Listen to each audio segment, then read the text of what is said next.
आप लोगों से मैं एक क्वेश्चन पूछूंगा, उसका आंसर देना, ठीक है?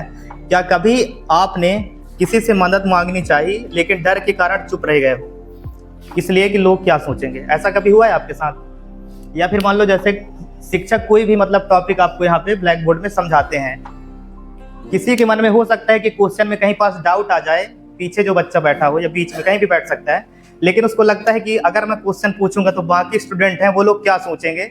ऐसा कभी किसी के साथ हुआ है?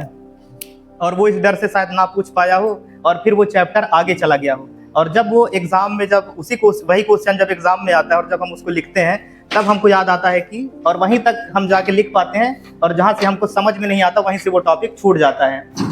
फिर हमको वहाँ पे याद आता है कि काश हमने वहाँ पे सर से पूछ लिया होता तो हमसे ये क्वेश्चन सॉल्व करते बन जाता। तो जब भी कभी आपके साथ अगर ऐसी सिचुएशन आती है कि कहीं पे आपको डाउट हो रहा है, चाहे ये बात सिर्फ स्कूल के लिए नहीं है, आपके डेली लाइफ में भी, आप कहीं भी जाते हो, कोई भी काम करते हो, चाहे घर में हो चाहे दोस्तों के साथ कहीं भी, तो बिल्कुल मतलब आपको ये नहीं सोचना है कि लोग क्या सोचेंगे अगर मैं क्वेश्चन पूछूंगा तो।